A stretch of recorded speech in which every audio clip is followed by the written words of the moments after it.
You can't be closer, can you? Hey! Hey, Todd. There he is. Here, Todd, come over here. They don't want your picture, though, huh? No, we want you. Hey, Sean, come sit over here. Hello, Todd. Hi, Grandpa. I'm gonna grab you. I'll sit over here with you guys. What do you know? Not much. Been out of school too long. Oh, no, We're not in the picture, are we?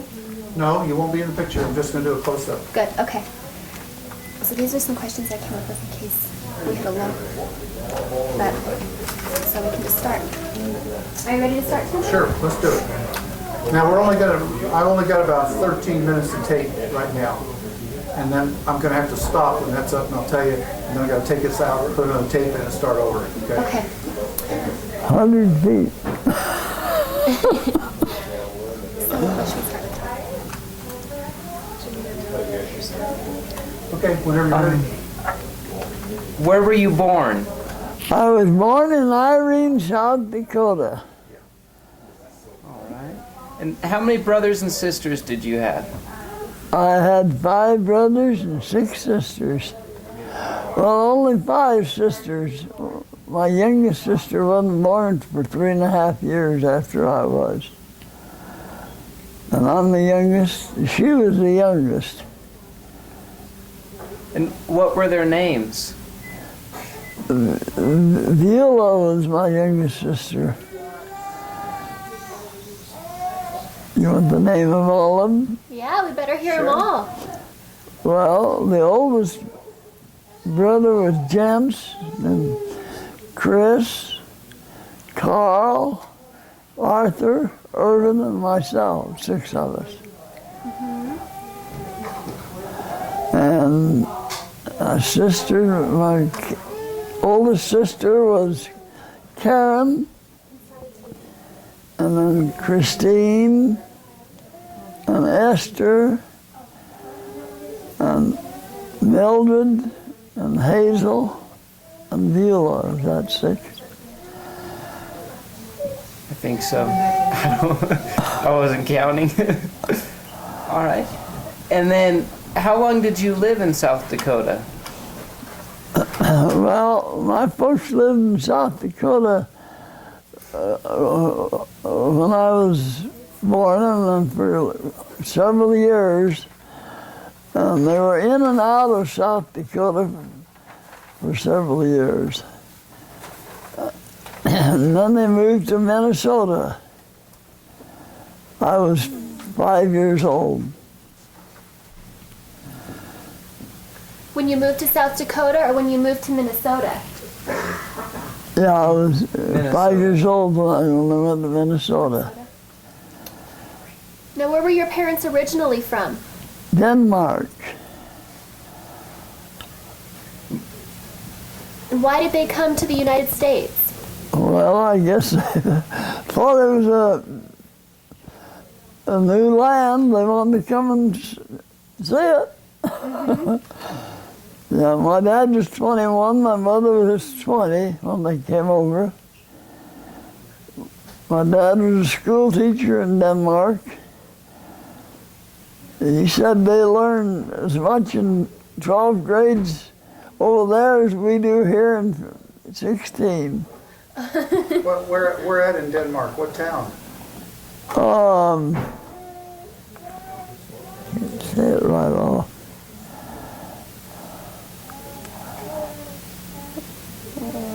I don't know if it's Brost, I think.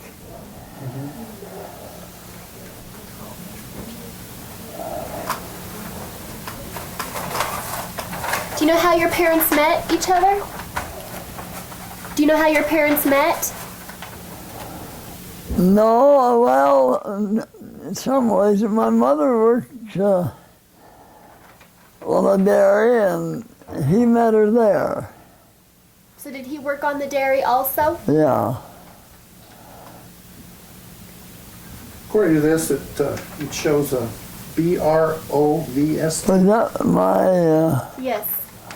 family tree. That tells where they were from, don't it? Is it Brost? B-R-O-V-S-T? B-R-O-S-T, something like that. Is that where they were from? I think so. You think so? Did you ever know your grandparents? No. My brother Arthur met his great-grandmother in the Council Bluffs, Iowa. He's the only one that met her.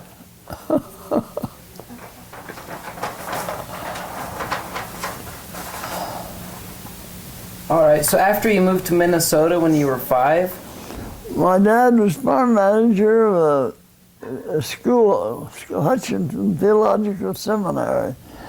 He was the farm manager there, and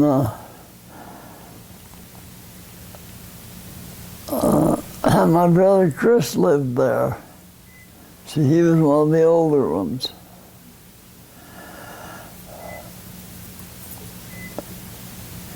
were you working on the farm at 5? No, I didn't do any work on the farm. Not then, but I did later. How long did you live in Minnesota for? They left Minnesota in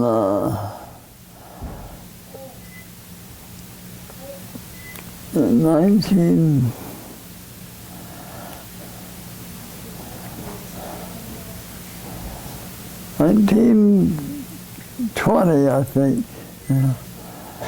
1919 or 20. What town in Minnesota? I missed that. What town did you live in Minnesota? Hutchinson, Minnesota. That's east of, I think east of Minneapolis, 60 miles. So after your parents moved from Minnesota, where did they take you then? Out to South Dakota again, but it was in a different area. It was in between two reservations, the Sioux Indians and the Hopis. And they would travel in their horses and wagons from one reservation to the other. Your parents? And they'd did? stop over at our little town that we called Tut Hill.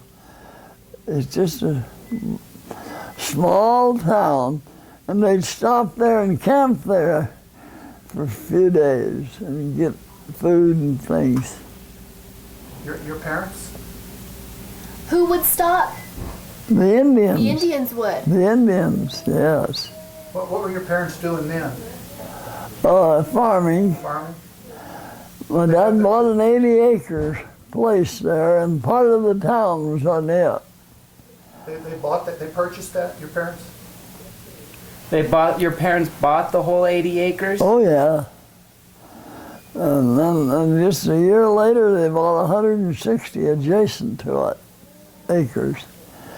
And we farmed with horses. I broke a lot of horses. Well, not farm. I was getting up there. I was 9 years old when we got there. But by the time I was 14, I would say I was doing a man's work. I broke horses and worked in the field. We raised wheat and corn. Thousands and thousands of bushels of them. And we didn't get no price for them. 10 cents a bushel for corn. In the 1920s? 1920s? Yeah. And wheat was 11 cents a bushel. Wow. But corn was so cheap, it was cheaper than coal. We burnt corn in our stoves Really? for cooking and heating both. Wow. And when did your home there, did you and your family build that home? Yeah, my oldest brother came down from Rapid City. He was a carpenter. He came down, he helped my dad build this little two-story house. And we all slept upstairs. They weren't partitioned off, they were just curtains. How many of your family members were living there then? We were 5 of us. My brother Irvin was the oldest. And then Mildred, I didn't mention her a while ago, did I? No. And Hazel and Beulah and myself. Which brother was living with you? Irvin. What about school? When did you start school? Well, I went to public school there, a little white schoolhouse about a half mile from where we lived. And well, before I got there, I had already passed the 4th grade and started in the 5th. And so when I got there, I had to take 5th grade. Well, long story short, I'll tell you, I took the first 2 grades in 1 year, and the 2nd and 3rd, 3rd and 4th grades the 2nd year, and the 5th grade in 1 year, and I started in the 6th grade. And the teacher said, well, that's too easy for you. And she put me in the 7th grade. And in that county, they had if you passed the 7th grade, 7th and 8th grades examination and got a B, at least a B, well, you get your diploma. And I got a B+, so I got my diploma. And I was only 12 years old when I graduated from the 8th grade. Wow. What town was the school next to? I went to school. What town? Where was this? Tut Hill. Tut Hill. It was named after the man that had the store there. Oh. And Do you have any pictures of that school anywhere? no, I don't. Yeah. No, How many kids were in that school? Do you remember? oh, there was about 45. All grades? Yeah, all 8 grades. Were they all in the same room? Yeah. It's a little different than it is now. I had one teacher one year that she had a son named Johnny, and she couldn't make him mind very good. And so one day she said, why can't you be good like Harold? Well, I'm not saying that to brag, but I was a good student. You were a good student?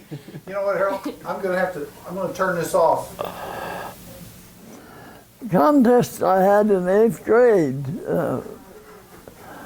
A girl and I that wrote the best stories on our vacation, our 4th of July celebration. And so my dad was one of the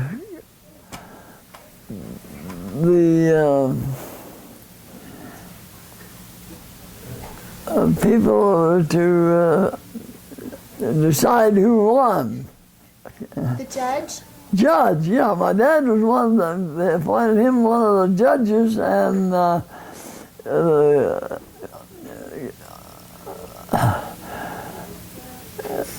Judge Ryan in our county seat, he was another one, and then the county superintendent was the 3rd one. And so they said mine was the best. My dad says, "No, you can't do that. He's my son." And they said, "Oh yeah, I got a $5 gold piece." Really? That was really something. What could you buy with $5? I bought my first long pantsuit. Really? Wow. I wore rompers before that, not me.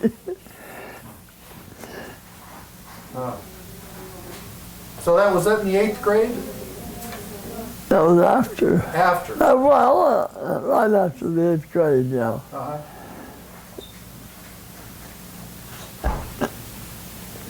Did you get in fights in school? No, one day one of the boys come up to me and he said, I want to fight.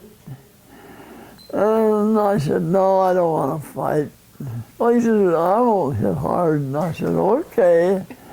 So we started in, he kept hitting a little harder all the time, and pretty soon I gave him a pretty good one and he quit.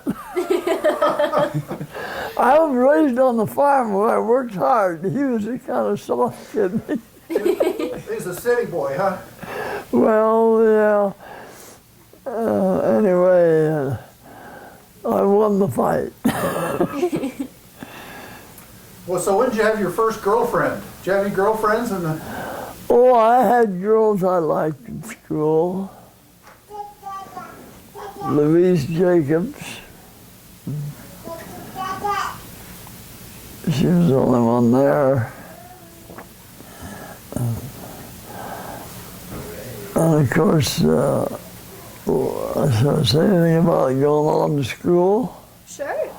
I didn't get to go on to school till I was 19, to high school till I was 19. Huh. And that was some of the best years of my life. And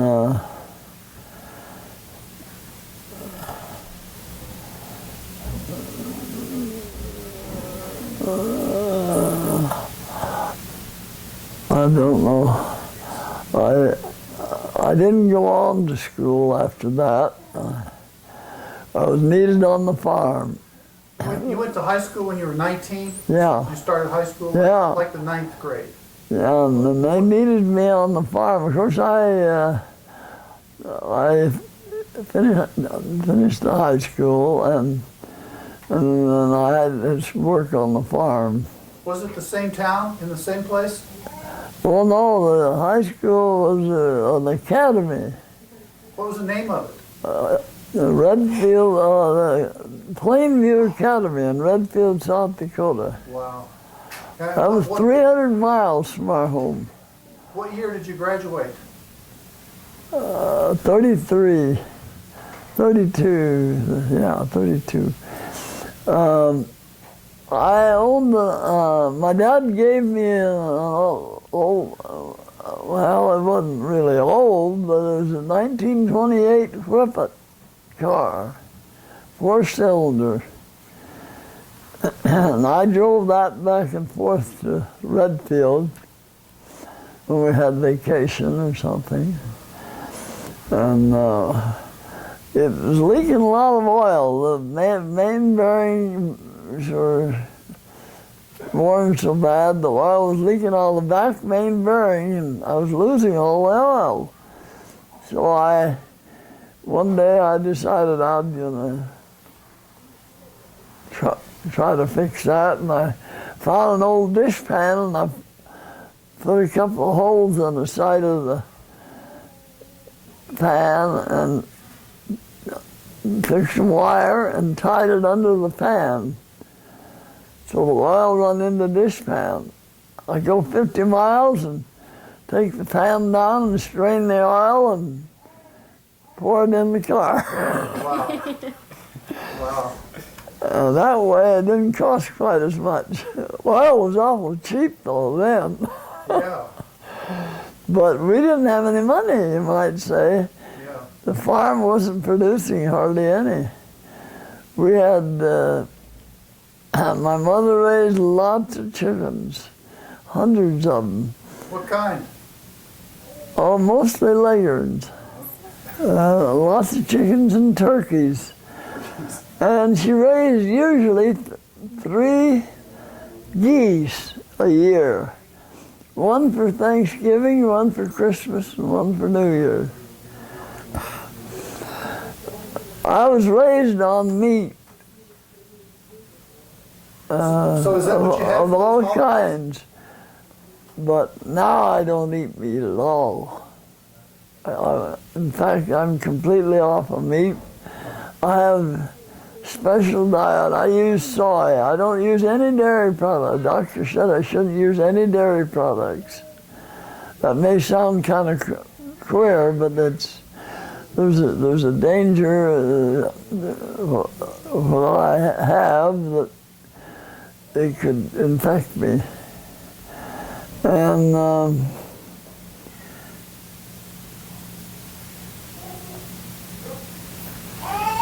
then, what were your parents like? well, my dad was a little bit shorter than myself, and real thin. He only had one lung. One lung? Yeah, he in Denmark when he was 14, he fell through the ice, and he had to walk 4 miles wet, Wow. and he got pretty sick, I guess. And his lung dried up. One lung dried up. Wow. And it enlarged his heart. And of course, he didn't live so long. He was 71 when he passed away. I noticed he didn't live as long as your mother. My mother was 96. Yeah. Yeah. Were your parents strict? Were they what? Were they strict? Well, no, they were. We respected what I respected what my parents said. My dad, he was a Christian man. Mother was too. Yeah. And when we lived near a church, he would do the preaching because they didn't have ministers those days hardly. Really? Just in the big cities it had a pastor maybe. So he would do the preaching. And we kids enjoyed listening to my dad, and that's unusual for a child to enjoy hearing their Yes. dad preach. Wow. And of course I've done a little bit of that myself, but I don't anymore since I've gotten older. I guess Do you have pictures of your parents? yes, I have pictures. Okay. I just wondered if you had pictures of them. Oh yeah, we have pictures of them. Yeah. Did they speak English when they came over? No, they did not speak English when they came over, but my dad learned it real fast. Really? My mother learned it, but she talked broken. She talked broken the rest of her life. Really? She was not educated like my dad was. Well, he taught school. Yeah, oh, he was educated. Yeah. And he was well respected in the community where he lived. They would use him for a judge in many cases. One time, my neighbor, he took cattle in to feed, to fatten up, and ship to the market from a man by the name of Dennison. Hines was his name, and Dennison was a man that had the yearlings that he took, and he fattened them, and he got what they gained for a year. He kept them a year fattening them. You don't keep them more than a year to fatten them. And they shipped them, and they had a dispute, this Hines and Dennison did, about should he get credit for them after they weighed him in Omaha, before they watered them, or after they gave them water. You know, when you ship them, they're thirsty, and they drink a lot of water, and that gains pounds. Yeah. So they called on my dad to settle that dispute. Wow. And I don't know exactly how it was settled, but they were both satisfied. So your dad he was very well respected. He was a sort of a preacher. And a Very judge and a well school respected teacher. in the community, in the town. He even helped the young couple that were having problems. They came to him and told him their problems, and he discussed it with them, and they seemed to get along all right.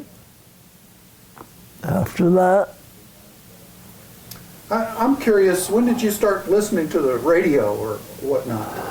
well, that was When did in that happen? Oregon. In Oregon.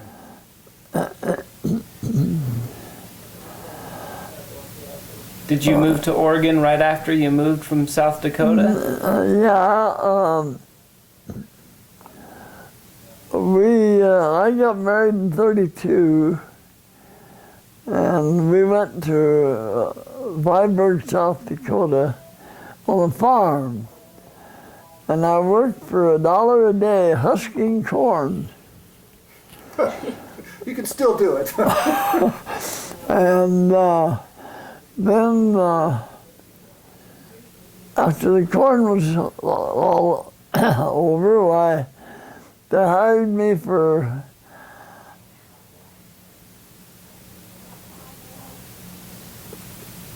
$30 a month to work on the farm. And I worked hard from daylight till dark, and he had a lot of cattle and pigs, and so I had to work hard to feed all them and haul hay. One day I was hauling a load of hay, and I thought, well, I'm going to see how much hay I can get. See, the man had a scale on his farm. I see how much hay I can get on that hay rack. And I pulled up on the scale and weighed it. There was 2.5 tons of hay on the hay rack, just loose hay. Wow. And so then I started to drive off the scale, and the horses turned a little bit, and the wheel broke through the scale, and the hay rack tipped over. We had to fork hay for quite a while.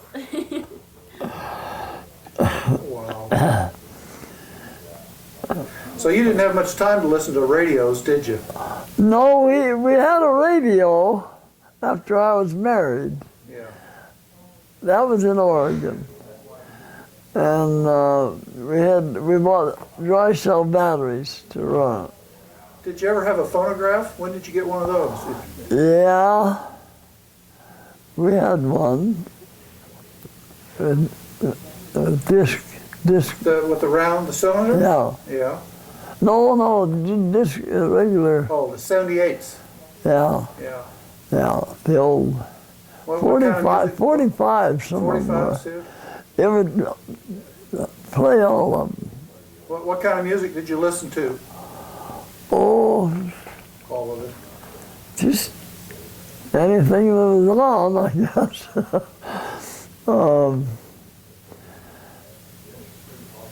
We didn't have that ragtime music or jungle music they have nowadays. Oh, no.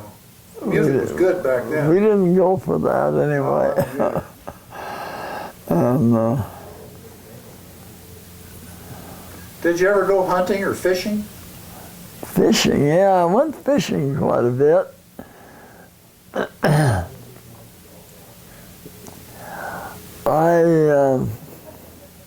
This is a little bit ahead of the story, but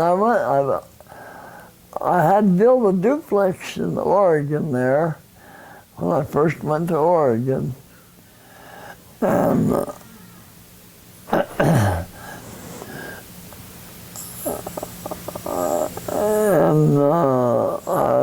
I'd sell it. So I had a real estate man.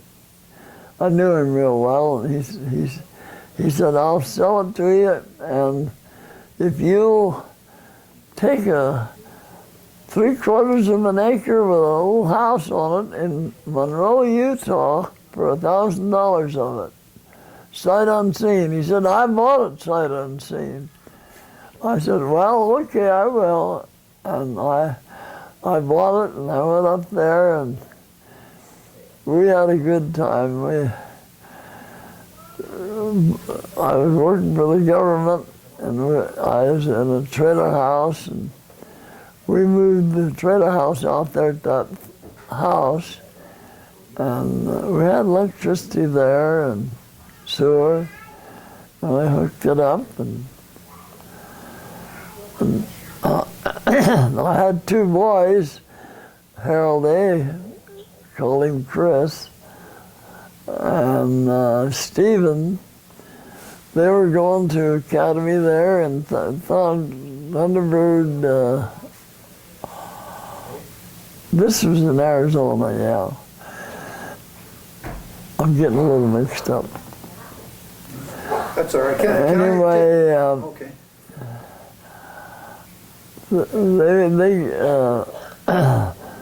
The one boy went on and graduated from Thunderbird Academy, and the other boy got in trouble. Him and a couple of other boys, just young boys, maybe 18 years old, they got in trouble. And we had saved up about $1,200, and that was a lot of money those days. And we had to use it all to get him out from under that. Well, what did he do? They stole the car and did a few things. Wow. And so we were there in Utah on that, I was on that job, and he came up there, some folks that lived in Montana, and he wouldn't come in the trailer right away where I was. Pretty soon he came in. I said, well, Steve, where did I fail? He said, Dad, you didn't fail. It's just me, he said. I failed. And so my sister, my daughter and son-in-law, they were ministers in Detroit, Michigan. Where at? Detroit, Michigan. And they begged us to send him over there. They put him in school. Straighten him out. So he went over there, and he went to academy over there. And for 2 years he graduated. And today he likes to talk about his academy days. He had a wonderful time there. I think everybody has a good time in high school. I mean, you started to say that when you went to high school, that was really some good years for you. Oh yeah, they were. Yeah. Is that where you met your wife in high school? No, I met her. They came to Tut Hill. Her and her folks came to Tut Hill, and he was farmer, and like all the rest of us. Yeah. Well, while we're on farming, I want to say a little bit about that. I was only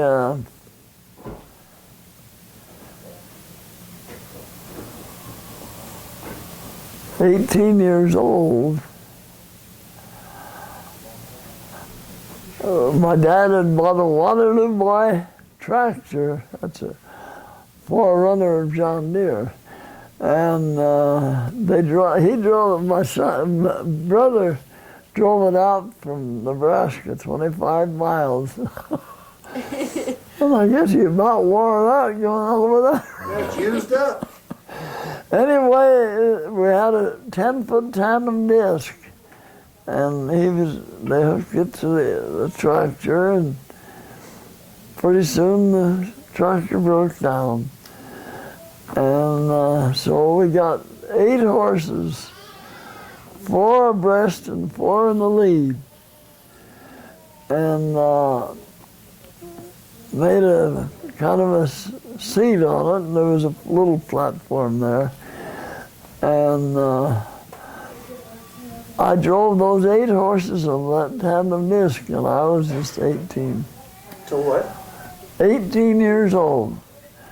And the lead horse was in the, I'd stop at the end of the field sometimes and pick up hard clods of dirt and put on that platform.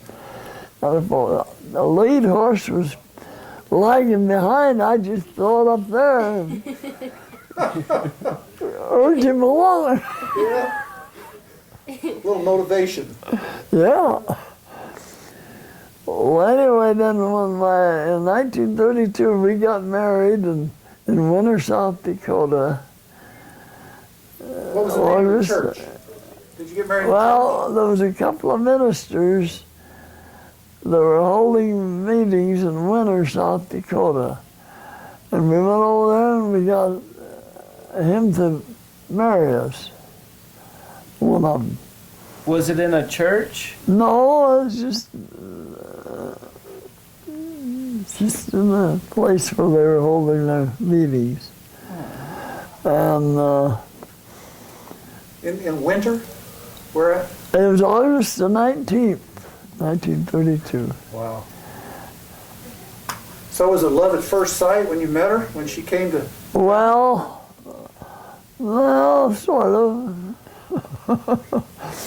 That was Frankie. That was my first wife. Yeah.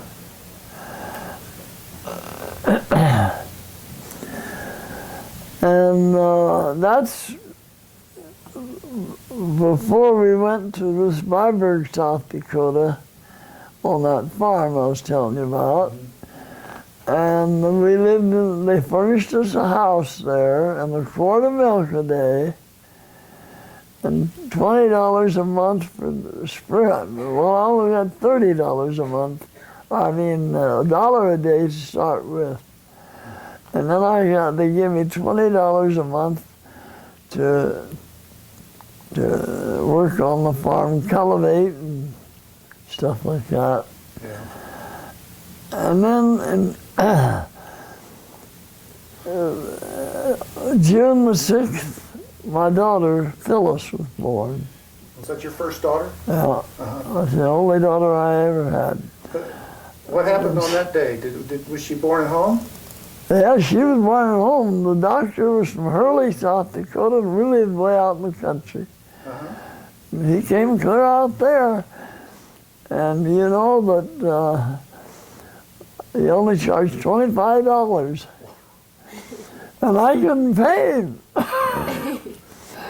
And it went on for many years, and finally I got, many years later, I got where I was getting a little better wages, and I sent him the money. Years later? Yeah. No interest? No. He didn't even send me a bill. Oh.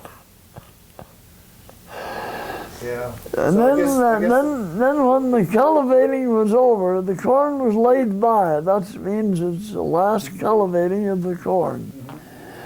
My brother Irvin in South Dakota, Edfield, he was working there as a janitor in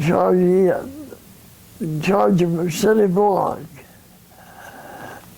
And he called me, or wrote me a letter and said, I'll give you $40 a month and a place to live. Well, I took it up right away because I didn't have a job. But before I went, though, brother of the man that I worked for on that farm, he was moving to Minnesota. And they wanted me to go up with the truck from they took 4 of his horses up to northern Minnesota. And up there in that swampland. And so that I could stay up there and take care of those 4 horses while he went back and got another load of stuff. He got back, and it was 8 days before he got back. Well, I fed those horses in camp there by myself. Wow. Well, what do you think the happiest day of your life was? Do you ever think about that? Well, I think the happiest day of my life was when I was 14. I was baptized. That was it, huh? That was a happy day. Wow. Now, when you met Grandma Frankie, what did her parents? Did they like you? Oh yeah, they liked me. Yeah. He said. See, he wasn't a Christian. He was a hard person. He swore and cursed and everything and drank. But he said one day to his folks, he said,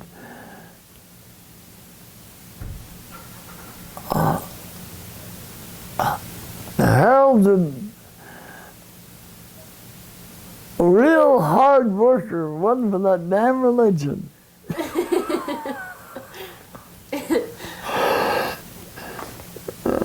So what did her parents do for a living? Were they farmers? Hers? Yes. Yeah, he was a wheat farmer. He was a wheat farmer. About 3 miles from where we lived. Now, did she have any brothers or sisters? No. No, she was an only Well, child. she had a lot of sisters Oh, okay. and 2 brothers. Excuse me. Okay. Yeah, I don't know whether it's 5 sisters or not. The 2 brothers, they both died of heart attacks. And did you know them? Did you meet? Oh yeah, I knew them both real well. Sure.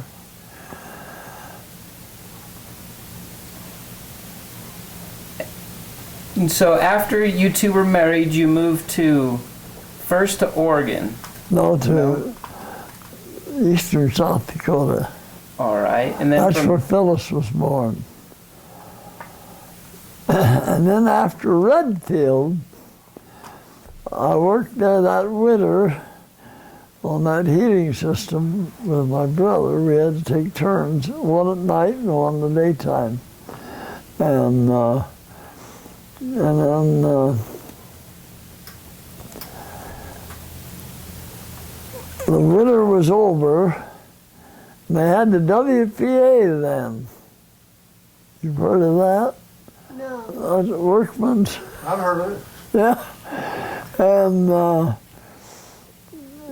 they put me on that because I didn't have any work. They were going to make a little airfield there in Redfield, out of Redfield there. And they had about 50 wheelbarrows with real dirt to level out an airfield. With wheelbarrows. Now, you told me about a time when Grandma Frankie's dad gave you a jar with money. With what? With money. A jar that they had down buried somewhere. Oh yeah, well, When was that? that comes a little bit later. Oh, okay.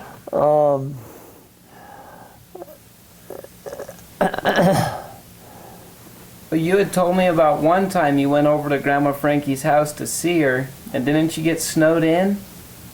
Oh yeah, yeah. They just had a 2-room house. One room was 2 beds in it. I got snowed in. I couldn't get home, so I had to stay there all night.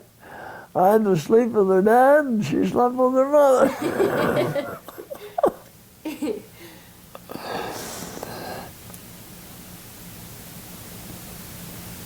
But when we did there at Redfield, Frankie read a couple of books on Oregon. All those nice valleys in Oregon, you know. Yeah. So we decided we'd move to Oregon. And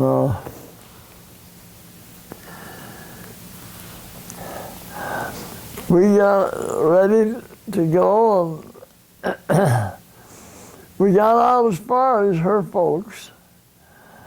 And he said, I'll hire both of you, I'll hire Harold, and I'll board all three of you.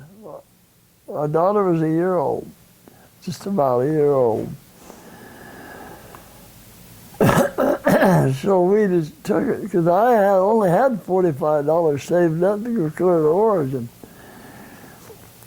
What town was that? Where was that at in Oregon? Oh, in Oregon? Yeah. Oh, I wasn't out there yet. Oh, okay. Anyway, I worked and I shelled corn for seed corn. Him and somebody else was the only two people that had corn that was good for seed. And I shelled seed corn there for 2 months and sold it.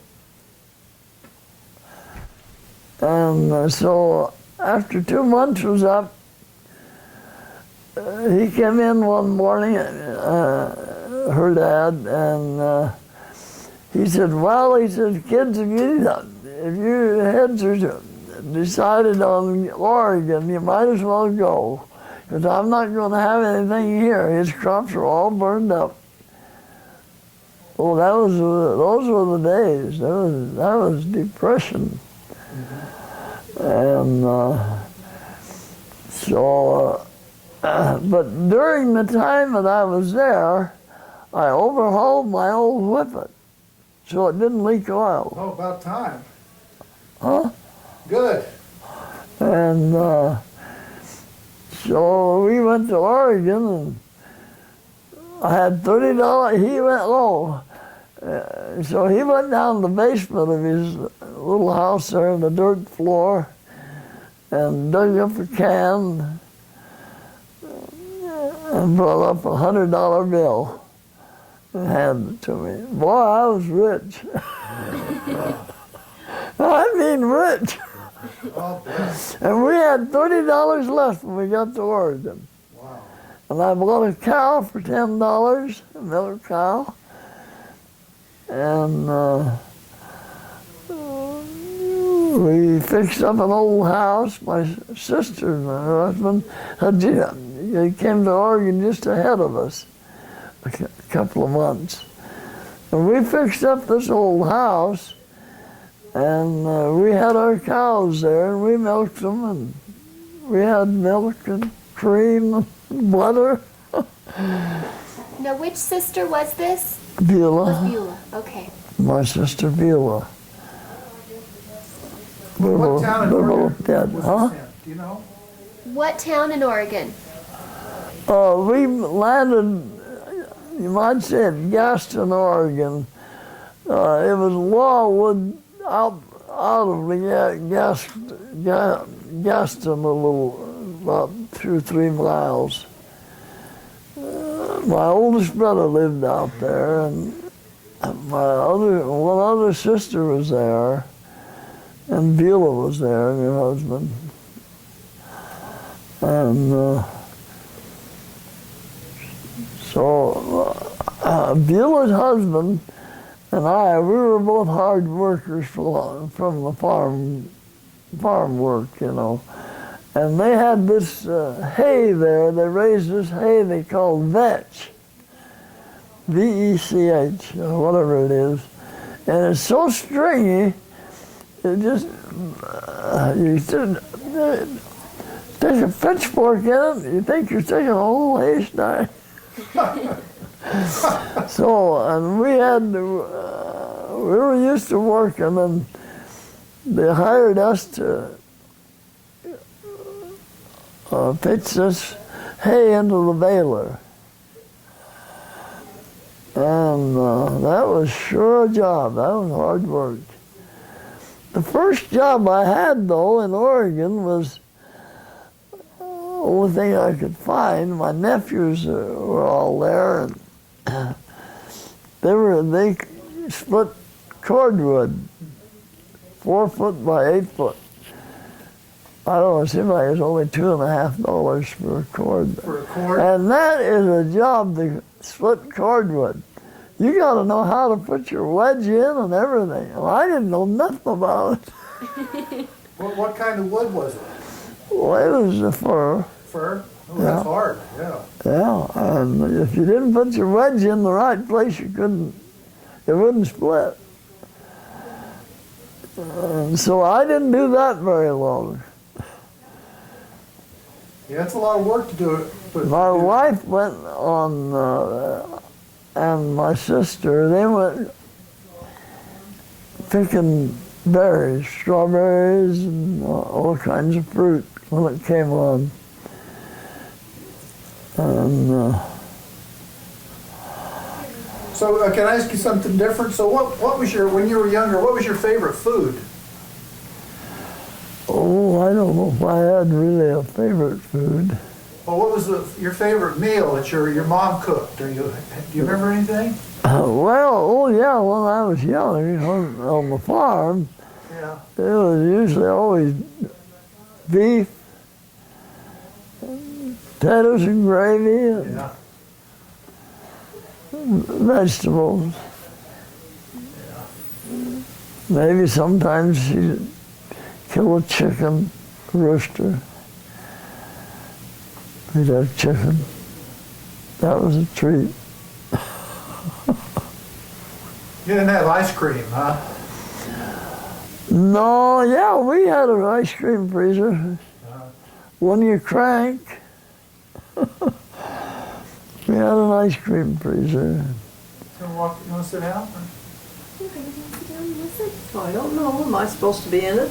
Well, if you want to sit over here, sit down, make yourself comfortable, it's fine. Well, I don't want to be by him. That's good. Oh, that's right. You can sit on the side only. Can I go across the You can sit over here, Eunice, on that end. Now, Grandpa, did you have any pets growing up? Yeah, let's see, in 1943, I went over to North Dakota on a ranch. Dr. Johnstone had a big ranch, and my brother was operating it.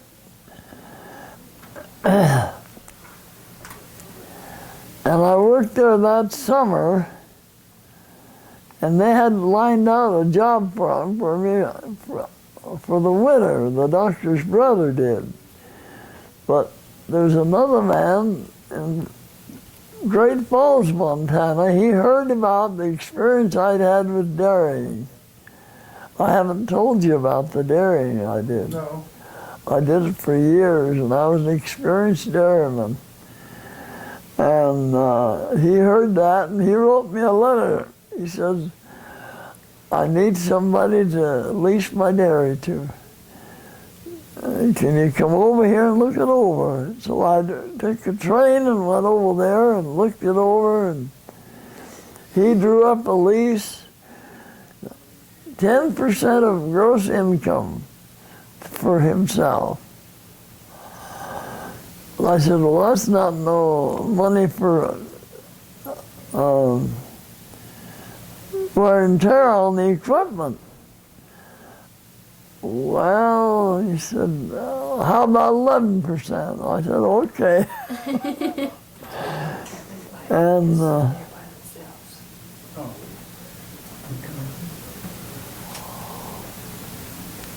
So you agreed on 11%. yeah, we agreed on 11%. And so we moved over there to Great Falls on that dairy. And What town was it in? Great Falls? Great Falls, Montana.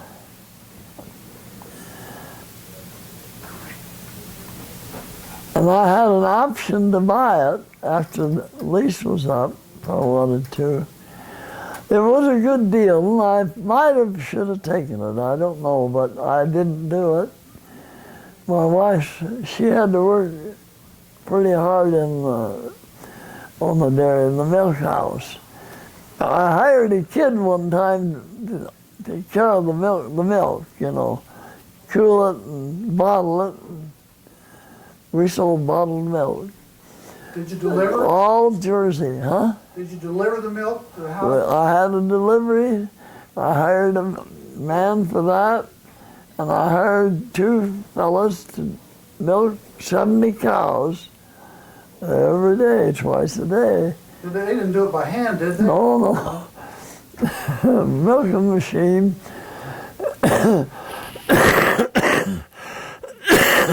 And once in a great while, electricity would go off. We'd have to milk by hand. And not to be bragging, I had used my hands for milking cows so much that I could get more milk out of the cows than any other people around the dairy. And faster. You see, when a cow gives her milk down, you got to get it then. If you don't, you dry them up before too long. Well, anyway,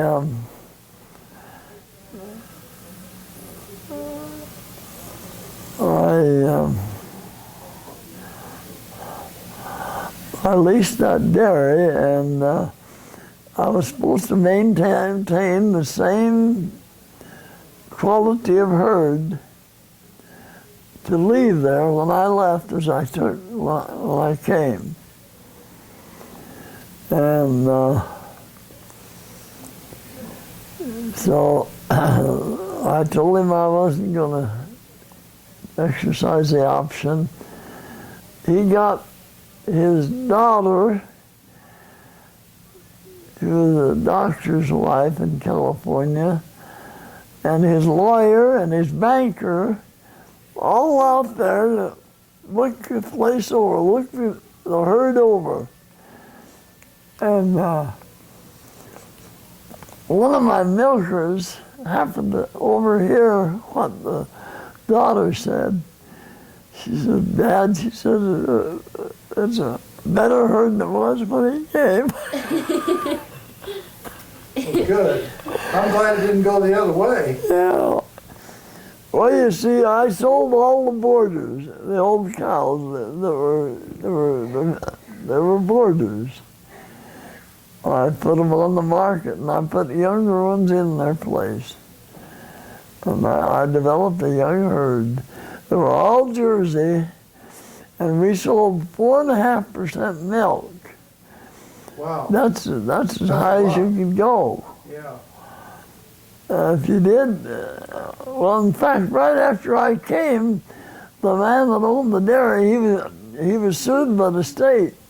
He had to pay $500 fine for selling too rich a milk. Really? So we had to buy skim milk and dilute that milk, so it wasn't any stronger than 4.5% feather fat.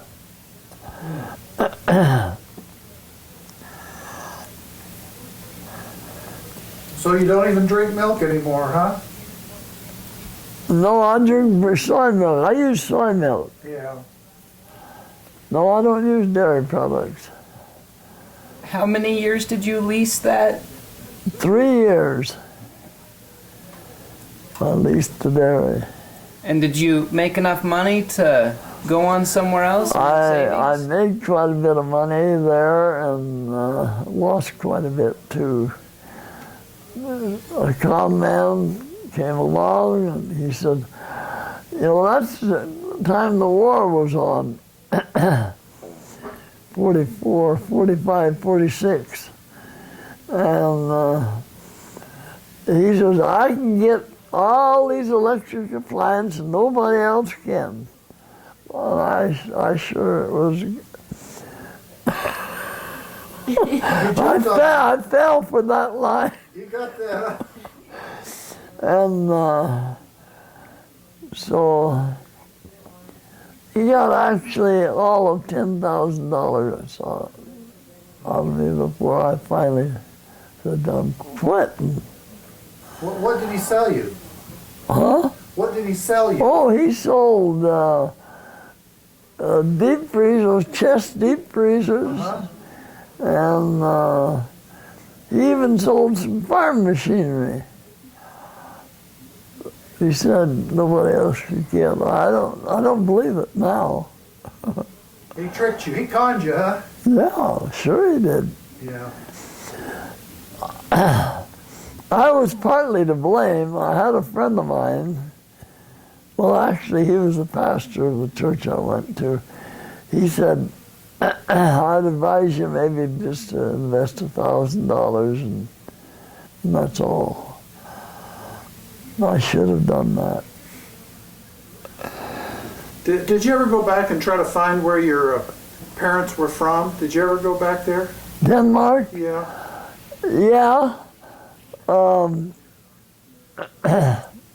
I saw the house where my dad was born. Really? Yeah. In 1980, I took my brother Chris with me to Denmark. Uh-huh. And I was contracting then. I had been. And the house was still there, huh? And my dad's cousin was there, and he showed us around. And he showed us the house where Dad was born, and where my grandparents were buried. Where are they buried? In Denmark. In Denmark. What, in the same town? Didn't say the name of the place now. Uh-huh.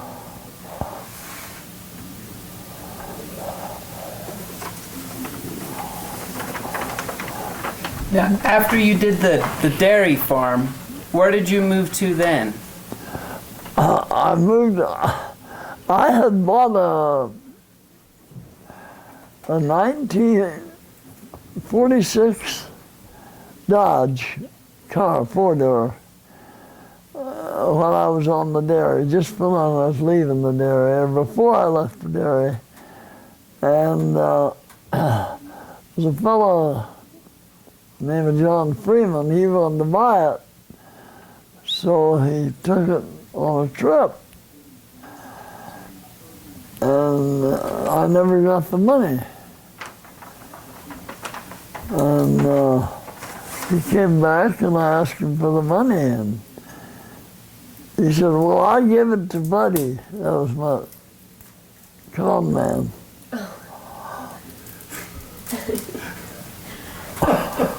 I guess we all run into a con man every now and then. So I owed $800 on it, and this buddy had asked me to borrow on it to help him. He said, if I can get $800 more, well, I can really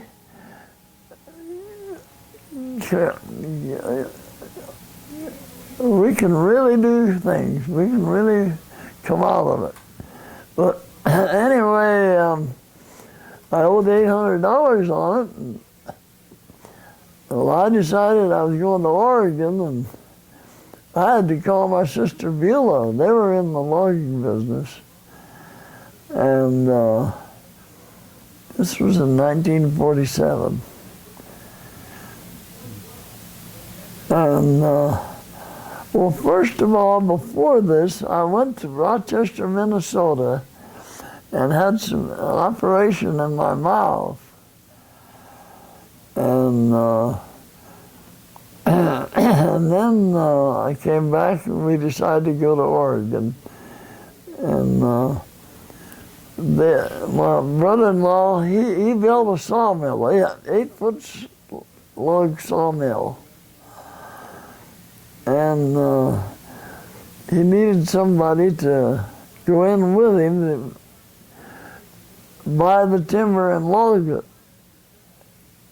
And so Beulah sent me the $800, but I had 2 cars then because I had bought an old Chrysler. 37 Chrysler. It was running good too. And my daughter Phyllis, I let her drive the new Dodge. And she went out ahead of me. I was pulling a trailer behind this Chrysler. And she got me going in that new Dodge, and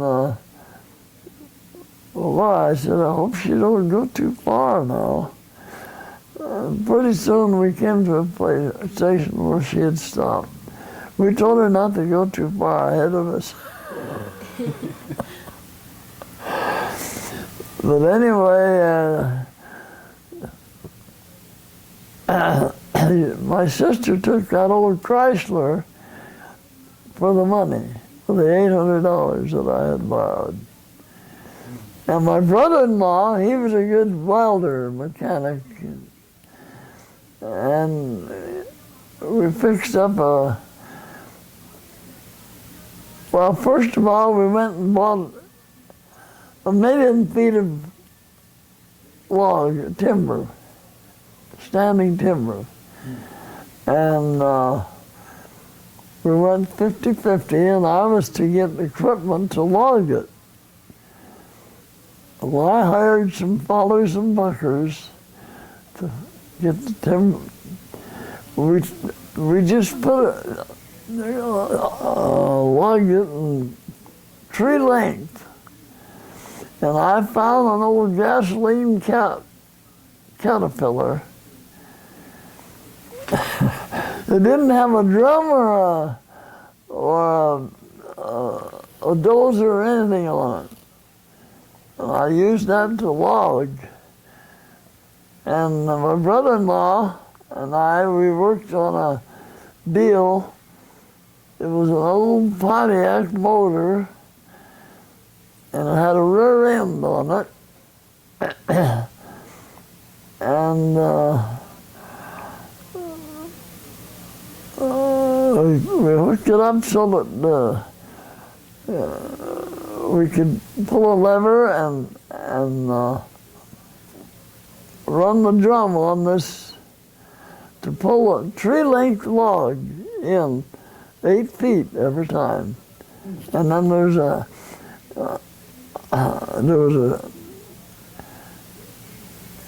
saw, a saw that we cut it every 8 foot. And we rolled it down on a rollway and then rolled them on the, I had bought a K8 International truck, 6x6. That was a big truck. It wasn't very long, but it was big. And I put a flatbed on it, and we loaded them logs, and I hired a man to run the truck and load the logs too.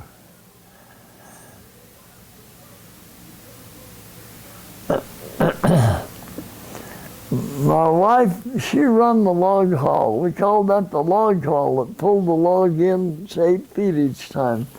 She run that quite a bit. And her sister's boy came out there, and he ran it for a while. And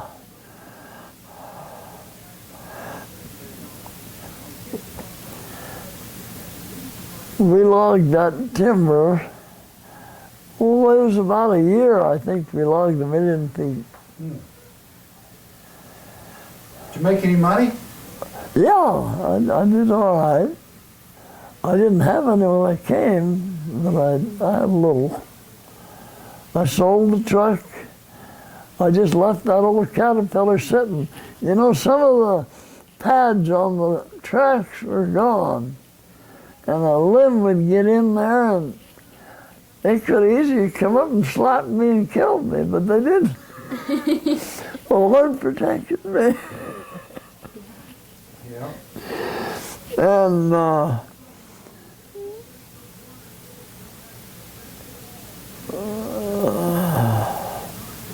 We went,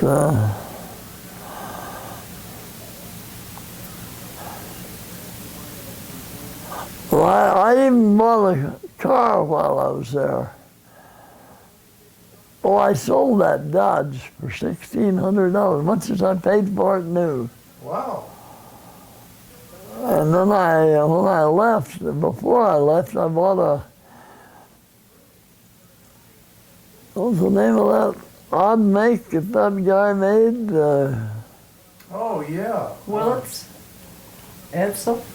Not an Edsel, but Willits? Willits? no. No, it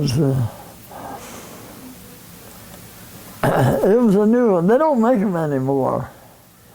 I can't remember what the name of it was. That was when they made the movie about it. I can't remember the car, but I think I know what he's talking about. Yeah. They made a movie about that man. Yeah.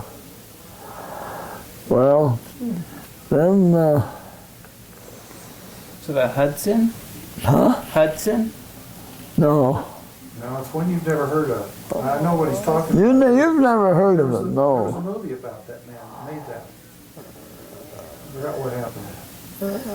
You know what? I'm gonna stop now. Oh, see when I was born? Sure. Yeah. Well, you asked me where I was born. I did, but you didn't tell us your birthday and the year. Oh.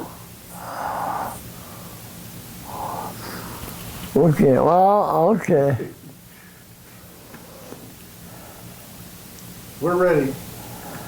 I didn't tell you about, I told you that I was born in Irene, South Dakota, but I didn't tell you that I was born with a hair lip.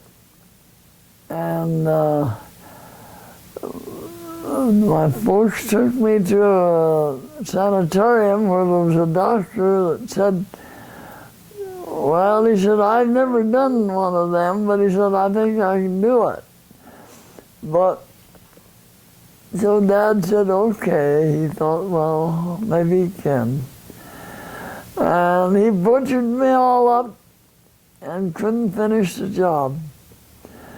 And they had to take me back home again and let it heal up. And my mother took me to Chicago to Dr. Brophy, an older man that had lots of experience. And he did finish the job. There was a scar as wide as my little finger, right in this lip here. There's still some. And in 1941, I went to a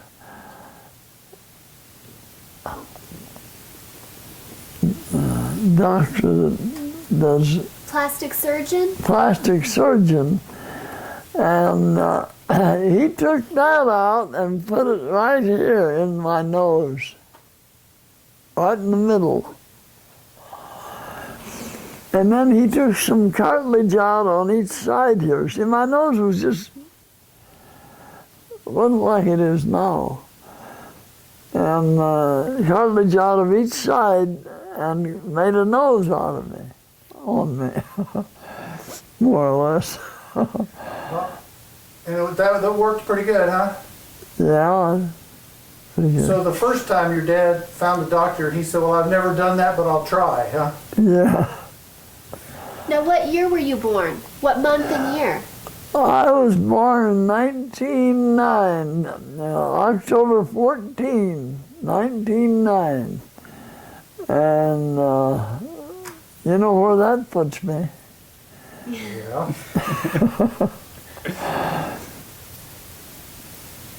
Now, we were talking earlier, and you had, well, when was your first son born? Harold, your dad, yeah. That was the bad child. No, that That was the young one. Elise and Todd's dad, Harold A., he was born in Great Falls, Montana.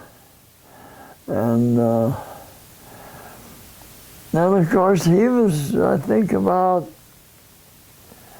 10 or 11 when we moved down to Arizona, was that Arizona? No, to Farmington. We moved from Great Falls to Farmington. Well, I was a carpenter, and I did carpenter work in Montana, and I worked for one fella, and he said, he hanging doors, you know, hanging jambs and doors. And he said, I've never had a man that could hang that many in a day. Wow. Milk cows and hang doors and. But anyway, we went from Montana down. I called around. It got cold weather there in Great Falls. It got below zero, and it stayed below zero for 3 weeks. Believe it or not, daytime too. That's where we went. Yeah. And I had never seen it that cold, that long. What year was that? That was 1957. 1957. So I called a friend of mine down in Clovis, New Mexico.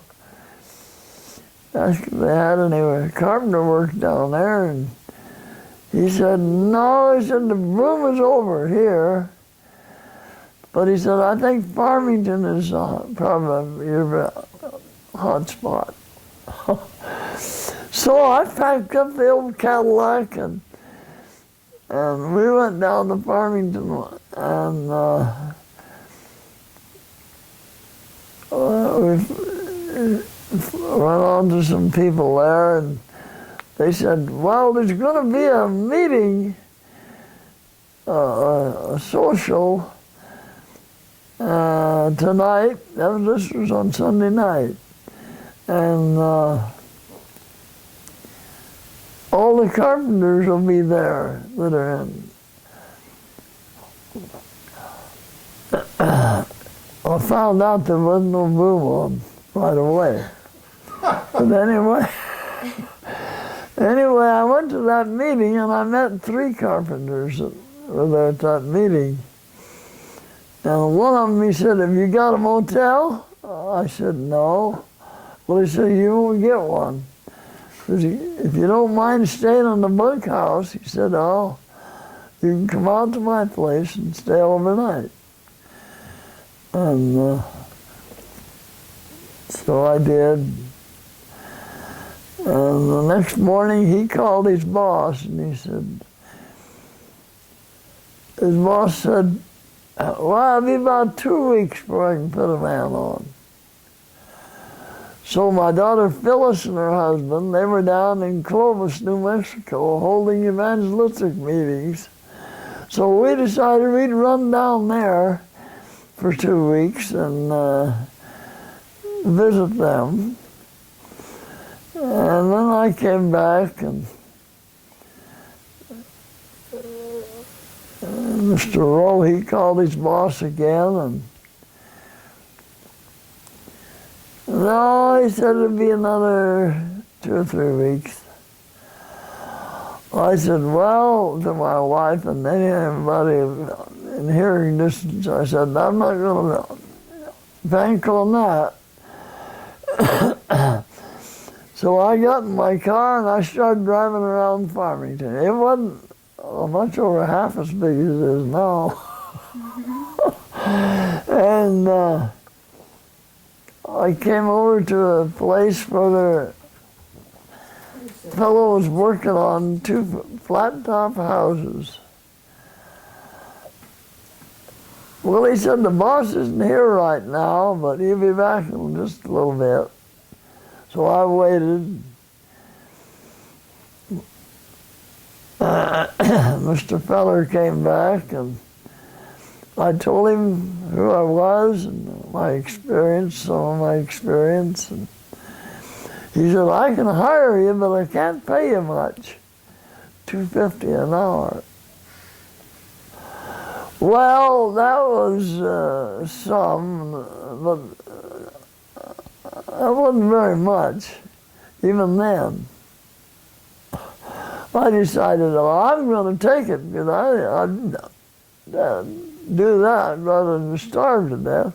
What year was that? That was 57, 1957. And so I went to work, and he had another job. We got the houses finished, and he had another job going, and he liked me so well that he put me in charge. Well, he said, I got to go back. He said, I got to go back east on a trip. And he said, if you see somebody that looks like they want to work, why, hire them. And the fellow that I met when I first went to that flat top house, he was working there, and he said, what did Merle do, put you in charge? I said, yeah. He got mad and he quit. Oh, Well, anyway, that's on Mojave Street in Great Falls, all in buildings on that street we built. no. Farmington. In Farmington. Yeah, in Farmington. Did I say Farmington? Great Falls. No, I meant Yeah. Farmington. We know where Mojave is, that street, Yeah. so. We're up to the current time where everybody knows a little bit Yeah. now. Yeah. And I worked for him for quite a while. And then he got slow on work, and I had another fellow that he lived in Farmington there. Well, he had a business. He had a loan business, and he wanted me to build his house for him. And so I looked at the plan, and boy, it was just full of big beams. And I said, okay. And I went to work, and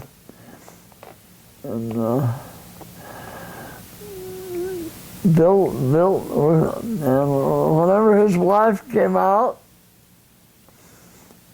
I'd ask her about something. Well, I said, I don't know if I would or not, but I said, let's just leave it for now. Think about it until tomorrow. And that satisfied her. And she came back the next day and she said she wanted it that way. And he said, I've never had a carpenter that satisfied my wife building one. And so when I was about done with that, I had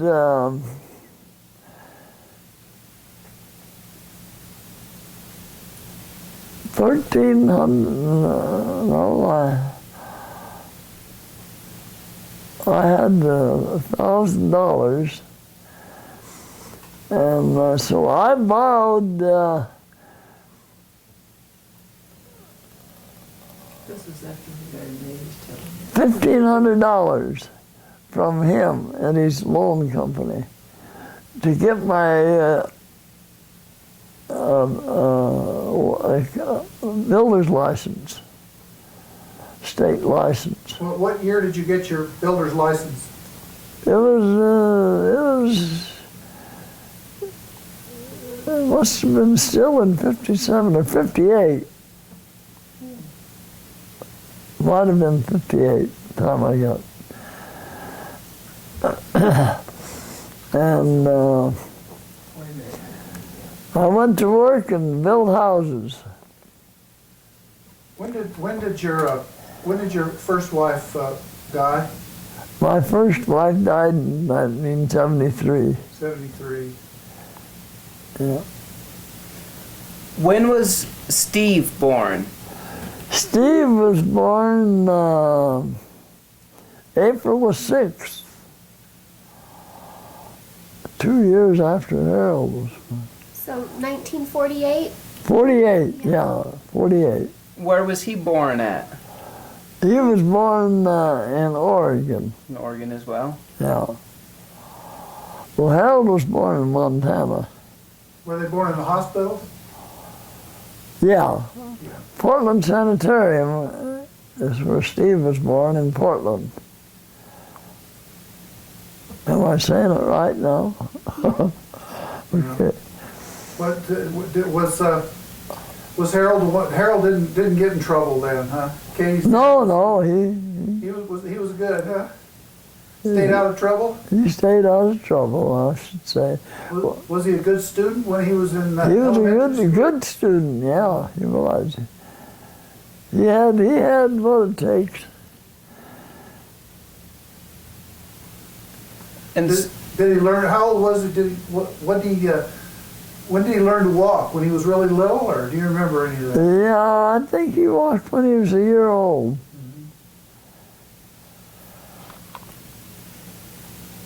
And coming back, when you got your builder's license, how long after that did you buy that land down in Tota? Oh, I bought the land long before that. I bought that land down in Tota when I first went down there in 57. 57. Do you remember how much you paid for it then? No, I sure don't. I bought 4 lots that's up on top where the duplex is. And then I bought those other 4 down that I turned over to Harold that are yours now. I remember my dad telling me stories about when you guys lived there. He and Uncle Steve lived in a pup tent, and you and Grandma Frankie lived in a bigger tent. Was that? I built a floor and put 4-foot plywood around it, 4 foot high. And then I bought a tent and put over the whole thing. And we lived in that the first winter we were here, we're there in Oregon. Katie told me about the tent, and I thought maybe it was in Montana, and I thought, oh man, that's No, it was in, not Oregon, but Was it down on Tota? here in Farmington. Yeah. Here in Farmington, yeah, I'm getting mixed up here. sure. Tell them about The first thing I built was 9 brick homes up on 25th Street in Farmington. And they're still standing there just as solid as a brick. Tell them about the tents, how they dug out and how they. Oh, yeah, they had Kids pup, slept on the ledges of. the boys had pup tents and they dug out half of it almost. So they sit and put their feet down in there. Sit on the ledge there. Oh yeah. And they slept there all winter in them pup tents. Wow. Well, I know it wasn't as cold as Montana, but I remember my dad telling me that he would ice skate on the Animas River. It Yeah. got so cold it would freeze solid Oh, enough to yeah. ice skate on that Oh river. yeah. Yeah. I've never seen in my lifetime it being that No. cold. No. 61 was the coldest winter we've had that I've seen here. You know, I'm curious if you could live your life over, and have you ever thought about, and you had other choices, what else would you like to have been in life besides doing the things you Well, have you ever thought about that? if I'd have went on to school, I would have been either a doctor or a minister, Uh-huh. one or the other. But I didn't go on to school. That was a sad part of it. Well, why you couldn't go because you had to come back and help No on the farm? no money, and I had to work on the farm. Yeah. I had a proposition made to me before I married Frankie. This Dennison, you know, I was telling you about a while ago, he had a daughter by the name of Ruth. And my dad owed a mortgage of $4,500 on his farm. And he told Dad one day, he said, if Harold will marry Ruth, he said, I'll pay that mortgage off. Wow. I wonder how your life would have been different if he had said okay. I thought about it, wondered how it would have. Yeah, I'd have probably had a pretty good life there, because he had money. Oh, He was a rancher. maybe you'd have gone on to college. Maybe I would have. You never never know. know. You never know. It's so funny how things work out like That's that. right. But you didn't like Ruth like that. Well, she was a good girl. She even taught school. Oh. Yeah. She's kind of big. Oh, she was kind of big. Well, the truth finally comes out. That's why you didn't become a doctor. Well,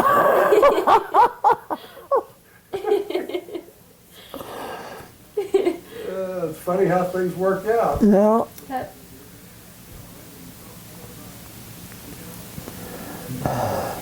Oh, let's see, where were we at? We were about 1957, maybe Yeah. a little bit after that. You had that duplex that you built down in Tota. Did you live in that one? Yeah, we lived in one of them for a while. Now, didn't Mary live next door to you? Mary Yeah, Barkley. Mary Barkley, she came down from Montana. She followed us down. She She did. had a pup tent too. Oh, she had Yeah. a pup tent also. Yeah. And wasn't it around then that Uncle Steve got in trouble? No, that was in the academy. When he was in Thunderbird Academy. That was before we came to... Well, wait a minute. No, we went to Thunderbird Academy after we first lived in Farmington. No, I'm confused. Where was Thunderbird Academy? It was in Arizona. What's the name of that town? Not Mesa, but Phoenix. near Mesa Was anyway. it Page? No. Phoenix. Okay. Phoenix or Tucson? No, it wasn't Phoenix. Well, it was a suburb of Phoenix. Tucson, maybe? It was a suburb of Phoenix, yeah. I'm almost sure it was Scottsdale. Scottsdale, that's That's it. what it was. Yeah, That's where all the rich people live. yeah. And I believe that Seventh-day Adventist Academy's still there. Oh, yeah, yeah, Yeah. yeah.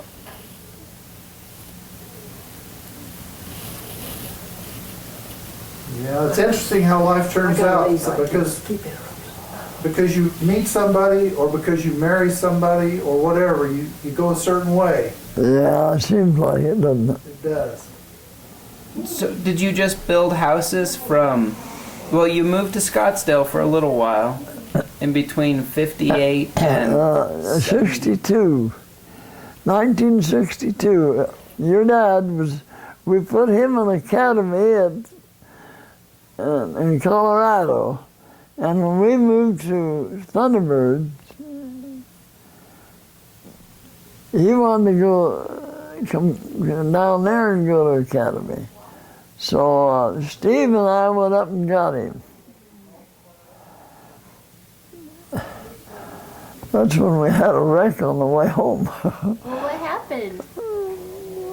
Well, this guy on the other side, there was a steady stream of cars on the other lane.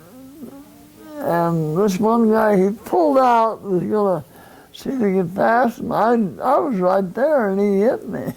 Oh, no. I tipped his car over. Anybody get hurt? No. Well, Steve broke his nose.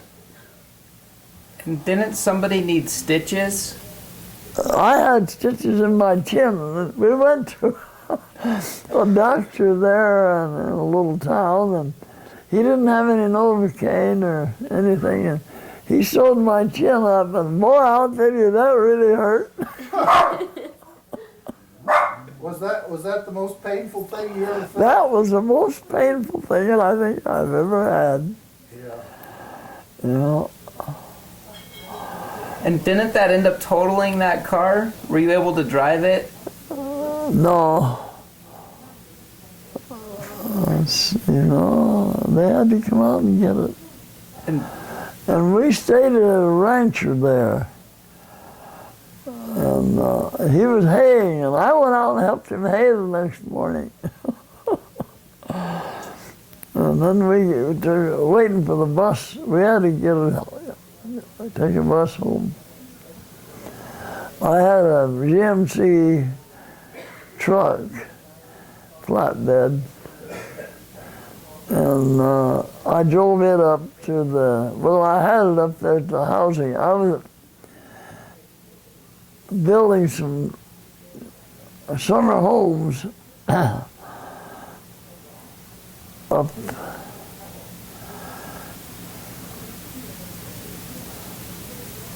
east of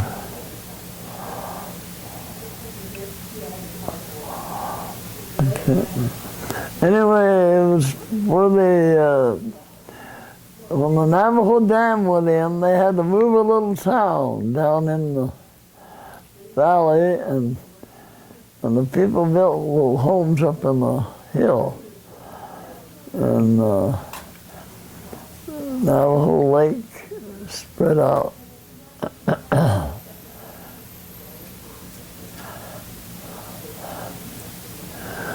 Can I ask you something off the subject of when you got married? Did you?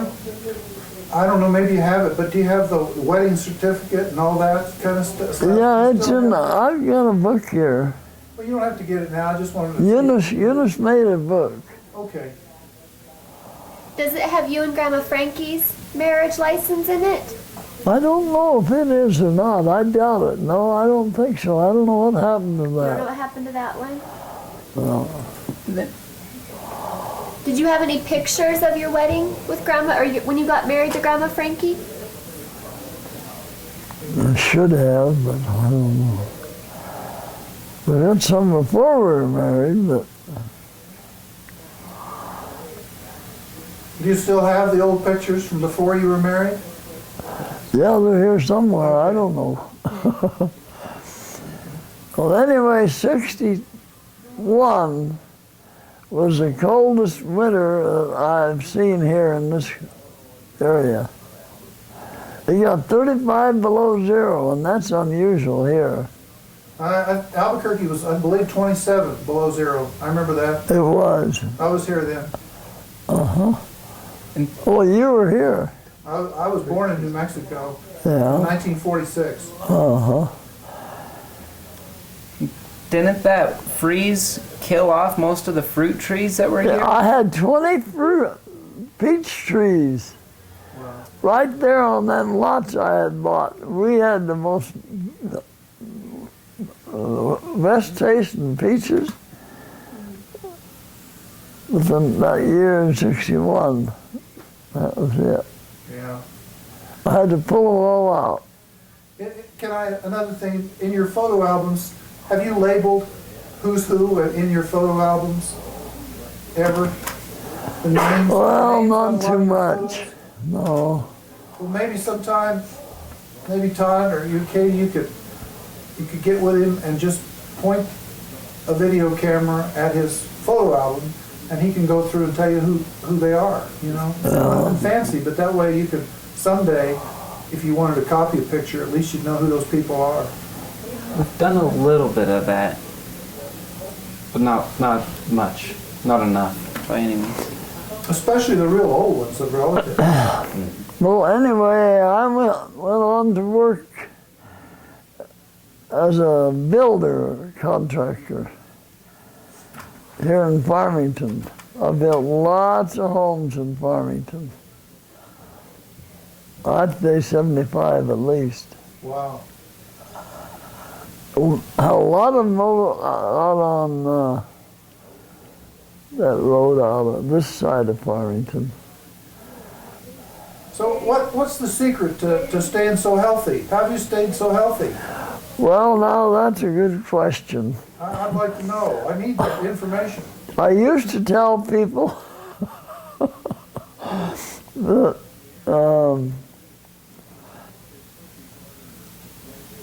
You don't drink a lot of whiskey. no, I never tasted it.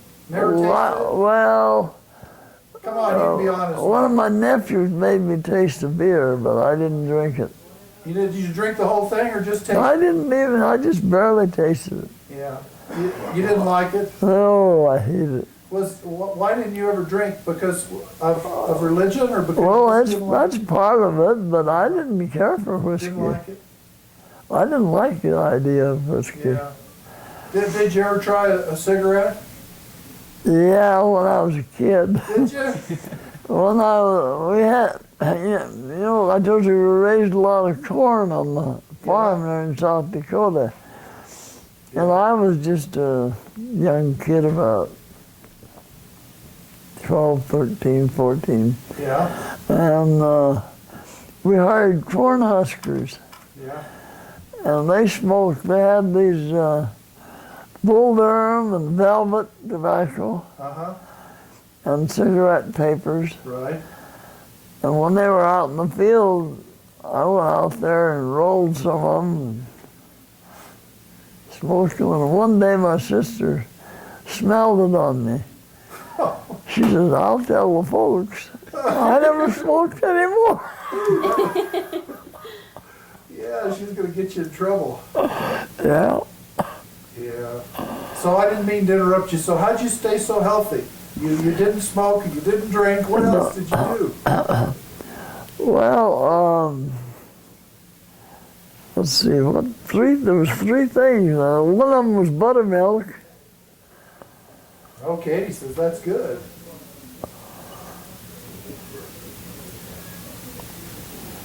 You always told me hard work. Hard work is one of them, yeah.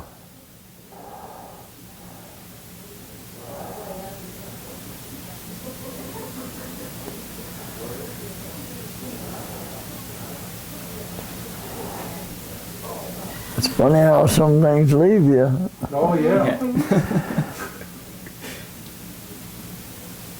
So did you ever collect anything?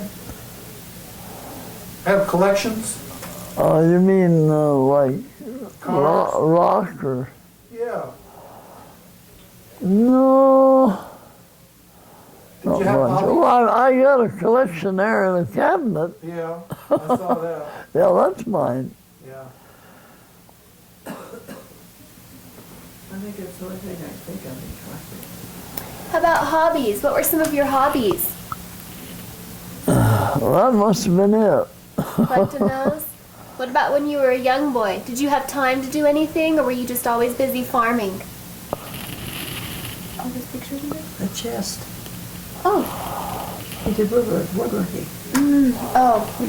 You did a lot of woodwork. I remember you making butterflies. Well, I didn't make butterflies, but I bought some. But you painted them, didn't you? I know you did something with them. In that workshop. He rented his workshop out Oh, he rented it to okay. to somebody that was making butterflies. But he did that chest back there. I made that little chest, yeah. And so he's done When you were other- younger, did you read many books? Not so many, no. My wife now is the reader. Now, how did you meet Grandma Eunice? Well, I was single. And she was in the same church I was. Make sure that he tells his Yeah, story. better get this right. And Grandma wants to hear this part. Yeah. so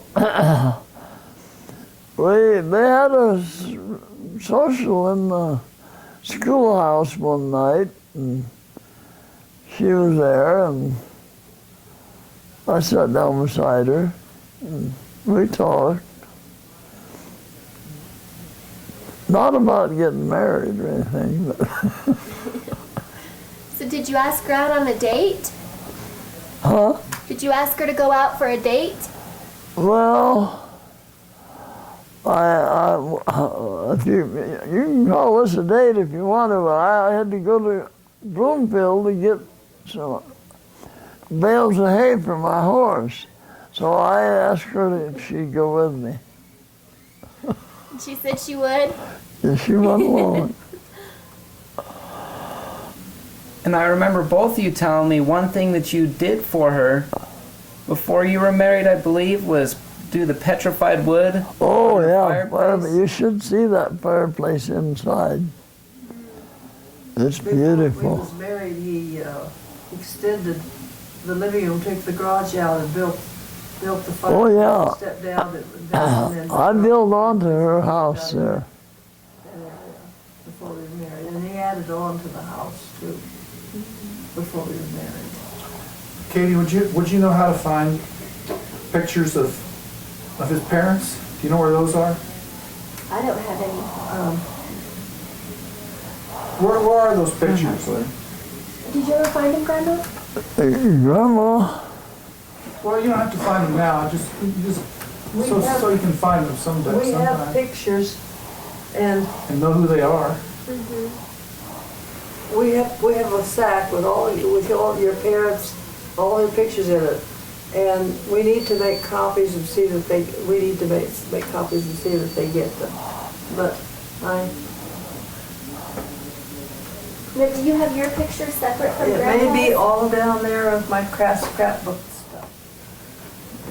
Okay, Can you see it? Okay. so who are they? Arthur, I'm sorry, Arthur who? It's his brother. It's Okay. all of his brothers and Okay. sisters. Arthur Christensen. Okay, my brother. Well, these are my brothers and sisters. okay.